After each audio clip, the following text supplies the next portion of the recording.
Hello and welcome to In the Spotlight with Quocirca, the definitive podcast on digital disruption in the print industry.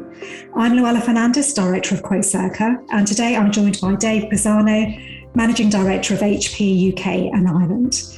Today we'll be discussing sustainability, specifically how sustainability has moved higher on the business agenda, and we'll be hearing about HP and its commitments to sustainability across this organisation, particularly its three pillars of people, planet and community, and how it's helping both its customers and partners reduce their environmental impact.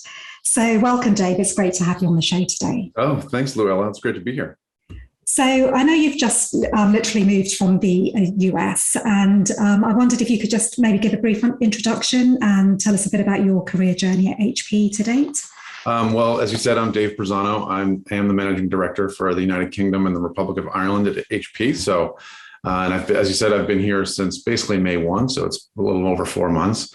Loving my time here in the UK. And I've been with HP for 21 years. I started in our leasing business. I moved into our print business, kind of up through the ranks on that side of the business. I managed print business in the US, and then consequently in the Americas. I managed our PC as a service business as well at that time, our end user sales teams in the US. I managed our graphics solutions business. That's all of our really high-end industrial printing business. I did that in the Americas.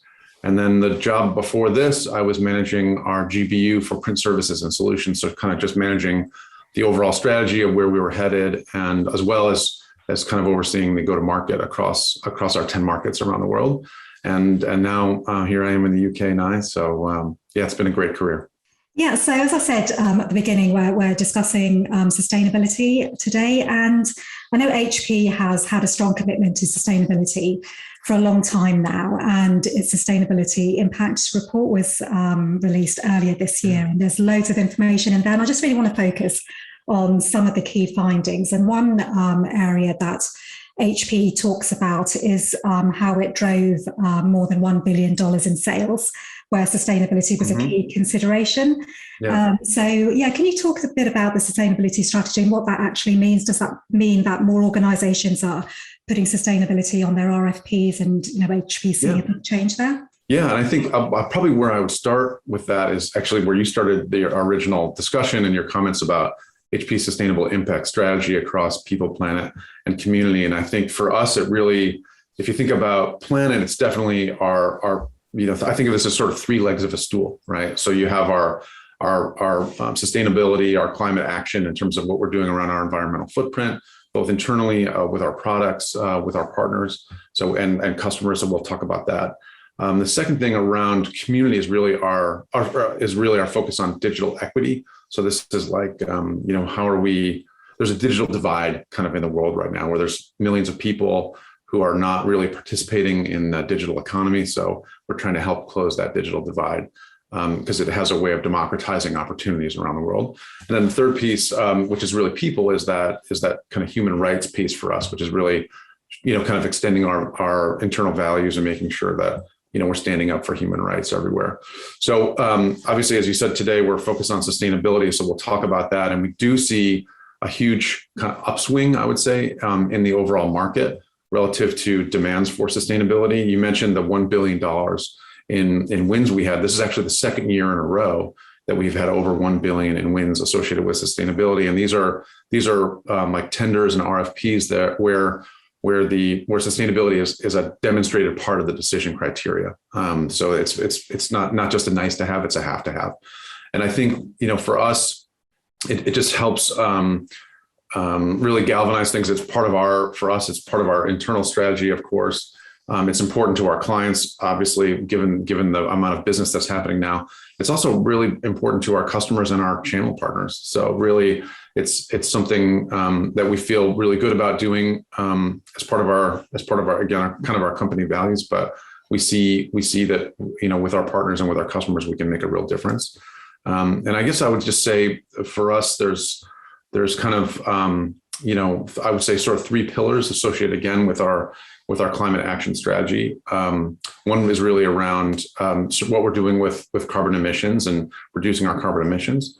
One is what we're doing around circularity, like how do we get our products to be, kind of more circular in terms of the ability to repair them, the ability to recycle them and reuse them, et cetera. And then really that third piece is around forests. And so oftentimes this gets overlooked in the climate discussion, but HP has a forest positive strategy, we call it. And we can talk about that over the course of our discussion, but those are the three big pieces of our climate strategy. And I think it's, there's sort of the impact of what customers are asking us for. There's also kind of what we see going on with climate action, and the time for action is now. Yeah, and I think you touched on there, it has really become a business imperative, not just nice to have. Have you seen, based on your background in the US, have you seen any particular differences in business requirements and their expectations around sustainability in the US versus the UK? I think the UK, if anything, it's probably maybe more important. This is more a feeling than like data that I've studied. I have to be honest, but I think it seems to me sustainability is just more important here. What's interesting actually in the UK has only 13% tree cover, whereas the rest of Europe averages 37%. This is really important. So we're actually doing some things around replanting trees. So when we have offers, again, we can talk about this during the course of our discussion, but we have some offers where we offer basically carbon neutrality for these offers. And of course, we try to drive down the actual carbon emissions associated with these offers. And then we're buying offsets and things like that to offset whatever carbon emissions are associated with these solutions. And part of that is actually investing in replanting of trees. And in the UK, we've just in the last 2 or 3 years, we've replanted over 27,000 trees. So, and then we'll be doing more this spring. So we're doing our part for the planet, but it's not just in far off places. It's actually locally here in the United Kingdom and Ireland. So, which for us is really exciting, obviously, because I think forests are a big part of reversing the effects of climate change. Yeah, absolutely. And you mentioned the circular economy there, and I know HP has, pretty bold ambition to, I think, reach 75% circularity with products. So, could you give a bit more information on how that works in terms of, the full product life cycle for both PCs and printers? Yeah. I mean, it's really, the whole idea of circularity is you're essentially designing a product and understanding kind of what are the raw materials and raw energy that is needed to go into the manufacturing of the product, the development, the shipping, and the use of the product. And you have to think about sort of the end of life of the product well in advance. So it does very much start at the design process. But for us, it means, how do we use more post-consumer recycled product, like plastics, for instance, into the designs of the products themselves. And in fact, we have, you may have seen, we've been very involved in using ocean-bound plastics, for instance, in our products. So I think since 2016, we have used the equivalent of like 85 million bottles, those plastic water bottles that might have ended up sort of in the ocean, and those are ending up actually into HP products. So it's tons and tons and tons of this stuff. And I think also it's looking at, how do we, essentially how do you just remove that virgin plastic, other sorts of materials that can't be reused or recycled in some way. And we do have that target of 75% circularity in our products and packaging by 2030. We're at 41% now. So this is, it's not like we just launched this plan and we haven't made any progress. We're making progress towards that goal. But it's a challenge because you have to really rethink how you design the products, and then you have to rethink your supply chain too, in terms of how do you decarbonize your supply chain. Yeah, and actually on that supply chain, obviously we're seeing quite a bit of disruption at the moment due to the chip shortage, and it's kind of relevant in the sense of how HP and other technology manufacturers are looking to source chips. So how has that had an impact on HP? Yeah, it's a really challenging time, because I think what the pandemic showed is that sort of, I would say, both PCs and print are really essential for people, especially as we move to this hybrid, model where people are working and learning from home. People returning to the office now, depending on where you happen to be around the world. So basically demand has come up a lot in the categories where we are. And this has put a lot of pressure on supply chain and our downstream, kind of suppliers and those sorts of things. So it has had an impact. I know it's been tough for many of our partners and customers. HP is taking a lot of steps to try to, operate more effectively in what is a constrained, kind of environment. And we probably see this. I will say that, kind of turning this back to sustainability, one of the things that there is an opportunity for us is actually as we think about business models.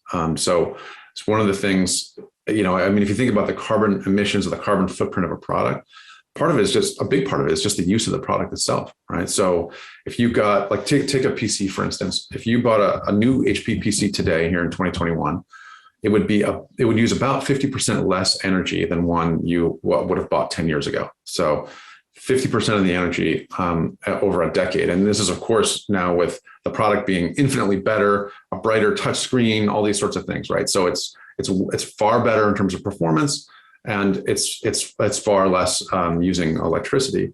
But if if you're still using that 10-year-old product out there, it's probably not, maybe, yes, it's good in the sense that it has a very long life, I suppose, but from a sustainability perspective, maybe not the best thing. So I think as we think about business models, we're starting to think about services where you can really manage sort of the sort of life cycle of a product, so that after 5 years or 3 years or 4 years, whatever the right life cycle is, depending on the category, either HP or our partners could recover those products back, do a refresh, and then do all the things we want to do around circularity, which would be some of the product might be recycled, some of it might be recovered and reused elsewhere. So that's where we want to get to that 75%.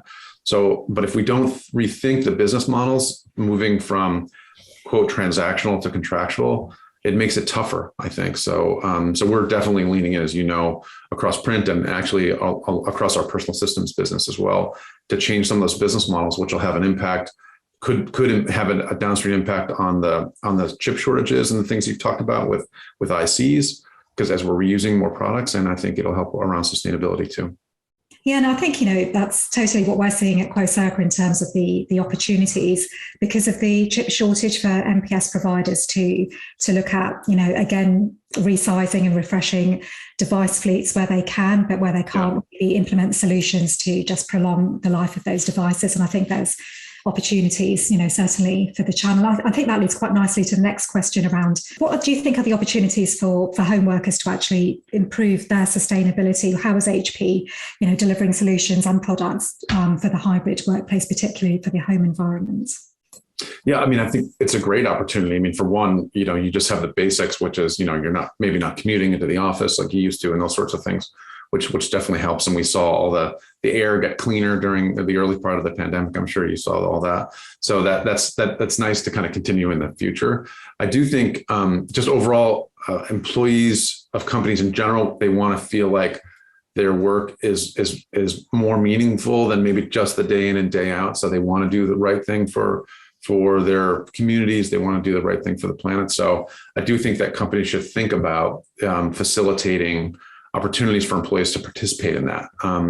And like, for instance, just within even HP UK, we do every 6 months, we do a big event where people leave the office, they clean the beach, they pick up litter around their towns and things like that. So, there's an opportunity to participate a bit in that, help feel like you're doing something good, have some paid time off to go do that.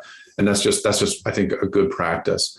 In terms of actual use of the products, I think we've talked about a couple of things. One is of course these, moving business models and looking at services. And HP is very much looking at how do we do things around, for instance, like instant ink for workers at home. So this is something that I think we're moving very much into this sort of hybrid space. All right. So these worlds are colliding between what is traditionally kind of corporate, and you think of MPS and fleet management. And obviously we've done so much work there with our partners, again, in terms of, looking at devices, having tools that say, gosh, this device is overused. Let's move it to a place where, maybe there's an opportunity to reduce that consumption or vice versa. So there's all of that active management that HP and our partners do.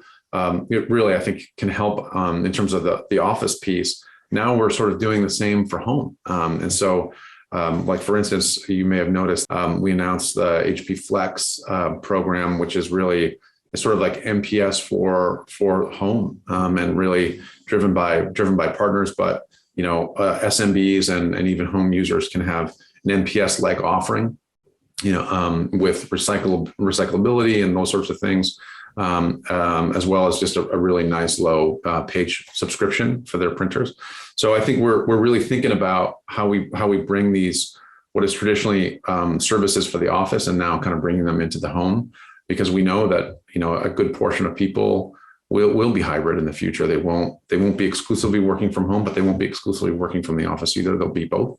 And so, for instance, I literally just got one of these. I don't know if you can see this. It's a recycling thing because I replaced my ink cartridges recently, and HP sent me a bag to recycle them. So, it's just, I think it's that those sorts of things that will really help companies help their employees be more sustainable. Yeah, and I think it's really true that MPS can be a key enabler to sustainability for the home environment to look as well as the office environment, and it's an opportunity, like you say, for partners to reassess the print environment and look at the carbon footprint of their customers. Yeah, I think so. And the other thing that we had announced about a year or so ago, this carbon neutral offer for our direct business, where we would basically go into a customer and guarantee that their printing would be carbon neutral. And that offer's been doing great in the market, because companies want to do business with sustainable companies like HP, but they also care about themselves probably more than anything, right? And well, they should, in terms of their own sustainable impact. And so we can guarantee that their printing is carbon neutral. We've recently announced an extension of that offer into our component MPS, our CMPS channel as well. So those partners now can again work with HP to ensure that their ultimate customers are carbon neutral. So I love the fact that we sort of piloted this offer in our direct space, and now we're extending to partners as well to offer the same kind of functionality, of our features, I guess you will, in terms of sustainability. So pretty exciting. Yeah, and I think that's why it's really interesting to sort of look at HP's overall sustainability initiatives, because it's not just about HP reducing its own carbon footprint, but it's also helping its customers and its partners do that. And I think, I know recently HP announced the Amplify program and how there's a sustainable impact part of that. And can you talk a bit about how you're helping partners to actually, evolve their offerings around sustainability? You mentioned MPS and so on, but what are the kind of criteria for partners? This is Amplify Impact, which is part of our Amplify program, and it really allows our partners to do a couple of things. One is to really get up to speed on all of HP's offers. We've talked about a few today, in terms of how can we help customers be more sustainable. It also gives partners an opportunity to make some commitments again at their place in terms of what are they doing to be more sustainable. Going back to some of the earlier parts of our conversation, we know that this is important for customers, right? We won $1 billion last year and $1 billion the year before for deals around sustainability, and we know that many companies have made this commitment to net zero.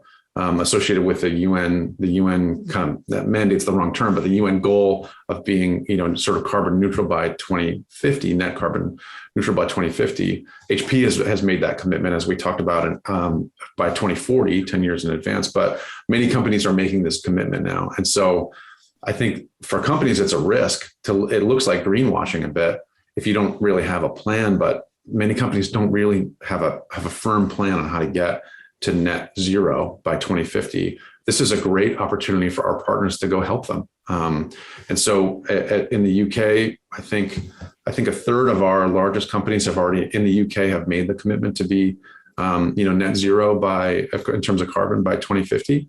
So there's big opportunities out there for our partners to go work with customers to help build that real plan on how to get there.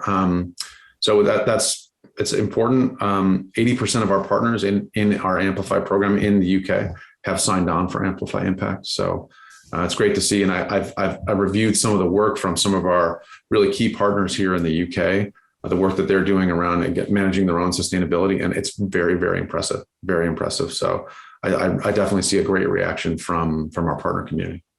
Yeah, and it'd be great to hear more about that in the future in terms of how you Yeah, work with specific partners because yeah, sure. I think that's it's really key now for partners to have those sustainability credentials for their own business, but also how they're driving that for their Yeah, customers yeah. as well. So I just wanted to ask a question really on the HP print technology. HP recently announced that it's discontinuing its A4 and A3 page wide business inkjet products because HP believes that the LaserJet range now matches it for environmental performance. Can you give a bit of insight on that decision and how that affects the product portfolio? So essentially what we said was HP's made the determination that we're going to stop investment in the PageWide A3 and PageWide A4 office print portfolio, effective basically at the end of this year for transactional, and we're going to extend our commitments in the contractual channel for a time further into 2022. And the reason for this is you're right. When we originally brought out the PageWide products in the office space, it had to do with sort of that sustainability. It had the low cost per page, and it was also a small footprint, right, relatively small size. And so it was differentiated, and there was a need in the market for that. The reason we've taken the decision to do that is that what's happened is there's been massive improvement in our LaserJet portfolio in terms of those same things: size, environmental sustainability, and cost per page and reliability, to the point where now internally there's not nearly the differentiation that there used to be.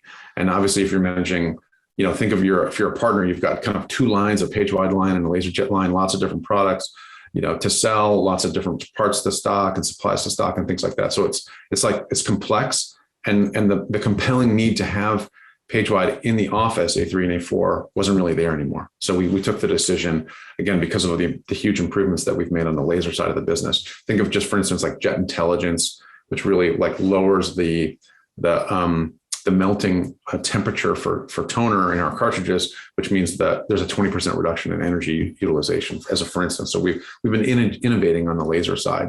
But what's probably not super well understood, like this has sometimes been couched as somehow we're getting out of PageWide completely or inkjet in some way, and that's definitely not the case. So this is just for our A4 and A3 portfolios in the office. But if you think about our inkjet portfolio, our home consumer, small office, home office, that is largely inkjet-based technology and will be in the future. You have our wide format, our DesignJet line, our PageWide XL line, that will continue with PageWide. And then you have actually our commercial and industrial portfolio, our PageWide web presses. These are the massive, web-fed presses that will continue to leverage PageWide technology. And furthermore, actually, HP's 3D portfolio leverages PageWide technology. So it's really we haven't turned our back on the technology at all. It doesn't fit the need of what like it originally did in the office space because of the improvements in laser. So we're just clarifying or kind of simplifying the portfolio for our partners and customers. So that's really what we've announced. Yeah, no, it's great that you clarified that. So it's very much HP moving away from inkjet in the office, but not in the home. And just really to round up, we've discussed quite a few different areas of sustainability, and we could have a much longer conversation and go in depth in a lot of those areas. But I just wondered if you could share any predictions you have for the coming year around sustainability. For instance, we do see cloud as being one of the key enablers to driving sustainability in businesses. And, just wondering if you've got any views on that or any other trends you expect to see in the coming year. Yeah, I mean, I think you've touched on a key one. I mean, we definitely see, if I think about trends for 22, it's no one would have predicted, I think, what's happened in 20 and 21, of course, with the pandemic. But so it's hard to be in the prediction business these days. But we definitely see, hybrid work, cloud, sustainability, this sort of mobile workforce and, work where you are kind of thing. For me, I think the one that I don't know if it directly relates to sustainability or not, but it's really security is the one that kind of, for me, for 22 bubbles to the top, as you have so many vendors getting in now, given what's happened with work happening just anywhere, whether you're at home, you're at the office, you're on the go. There's much more of this increase in mobility solutions, cloud solutions. And I think that just opens up more opportunity for bad actors to potentially introduce security threats into companies. So I think, if anything, 22 for me is the year where we need to be even more focused around security. It's a real opportunity for our people, our partners, to get up to speed on our, for instance, our Wolf security portfolio, to really understand how we can help protect our customers. If that would be my prediction for 22 is the year of security. And just a final note, really, just occurred to me when we were talking about the Amplify program. I think as businesses return post-pandemic, a lot of the focus is on business recovery and, a lot of financial focus. So do you have any advice for channel partners who are looking to develop their sustainability propositions and how they can really link that to improved financial performance? Because I think the two are very closely related, and just wondering if you had any advice for partners there. Yeah, I think it's what something that we did internally is we did a contest with our sales teams to essentially bring the best sort of sustainability. I want to say sales pitch kind of. So it's not, a pitch has a negative connotation in my mind a little bit. It's just how do we educate customers on our portfolio and in terms of sustainability, all the things that we're doing, all the things that our partners are doing, and how that can have an impact on them, on their sustainable efforts, our customers ultimately, which is what it's about. And we did something internally, and we came up with a woman here in the UK who just did an amazing job. She really understood, kind of all elements of all the things we do across circularity and carbon emissions and those sorts of things, and really made it real for her customers. And then that became the model for other people to use. So I just think that's a great example of kind of having some fun with it. All the employees participated in that, developed their own sales pitches, and then we picked the best, and we're going to leverage the best. So that's definitely something that partners could do, because there are a lot of, it goes pretty deep in terms of all the things that we do with our products and services. And then of course you layer in what partners do on top of what HP is doing. And it's really, it's a complex, but it's a compelling story. So we have to be able to tell that story, in an effective way. So that's definitely something I would recommend for partners to do. Yeah, that's great. Well, it's been a really interesting conversation, Dave. I really appreciate you taking the time to join me today. Yeah, it's my pleasure. Thank you. Really appreciate the time. So thank you for joining today's In the Spotlight with Quocirca podcast. For more information, please go to quocirca.com or go to our YouTube channel and subscribe to get updates on when we release new podcasts. Thanks again for joining, and I look forward to seeing you in the next episode.